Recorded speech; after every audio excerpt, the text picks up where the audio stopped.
10 টাকা খরচ করে বানিয়ে ফেলুন রোজ ওয়াটার। কেন বলছে এটা? হ্যাঁ, একটা গোলাপ লাগবে আমাদের। আমি গাছের গোলাপ ব্যবহার করেছি, যেটা আমার বাগানে ছিল। ওই একটা ছোটো গোলাপ ছিল, আমি ভিডিওটা করার জন্য ওই গোলাপটাই ছেড়ে নিয়েছি ছোটো ছোটো। এখন আমি পাতাগুলো সব কিছু আলাদা করতেছি, আর আলাদা করার পরে এগুলো ফেলে দিচ্ছি। ফেলে দেওয়ার পরে আমি সবগুলো এখন একটা পরিষ্কার করে নিব। দেখুন, পরিষ্কার করার পর আমি একটা বড় হাঁড়ি নিয়েছি, হাঁড়ির মধ্যে একটা ছোট বাটি দিব। বাটিতে আমি বসিয়ে দিয়েছি। বসিয়ে দেওয়ার পরে এখন আরেকটা বাটি দিব, একটু বড় সাইজের বাটি দিব, যেখানে মেন গোলাপ জলগুলো অ্যাড হবে। আমি এখন পাপড়িগুলো ওই হাঁড়ির মধ্যে দিয়ে দিব। হাঁড়ির মধ্যে দিয়ে দেওয়ার পরে এখন আমি পরিমাণ মতো পানি দিব। এখন একটু ছিটিয়ে দিচ্ছি। ছিটিয়ে দেওয়ার পরে আমি 1 গ্লাস পানি দিয়ে বসিয়ে দিব। এখন আমি পানিগুলো ডেকচির চারিদিকে ছড়িয়ে দিব।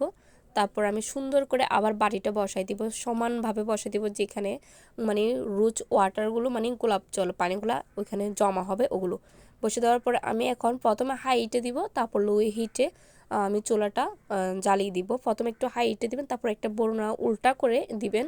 দেওয়ার পরে আমি কিছু বরফ কুচি নিয়েছি, বরফ কুচিগুলো ওইখানে দিয়ে দিব। এখন বড় যেটা মানে ঢাকনার উপরে দিয়ে দিব। দেওয়ার পরে আমি প্রায় 40 মিনিট বা তারও বেশি একটু ভাপ দিবেন। তারপরে দেখুন একটু পানি বসে গেছে জমা। এগুলো হচ্ছে মেন গোলাপ জল বা রোজ ওয়াটার, যেটাই বলুন আপনারা, এটা হচ্ছে মেন গোলাপ জল। আর এগুলো যেগুলো দেখছেন ওগুলো হচ্ছে যে পানি থেকে মানে পাতাগুলো থেকে রং বের হচ্ছে। এখন আমি একটা দেখুন কত সুন্দর একটা ফ্লেভার আসছে বলার বাইরে।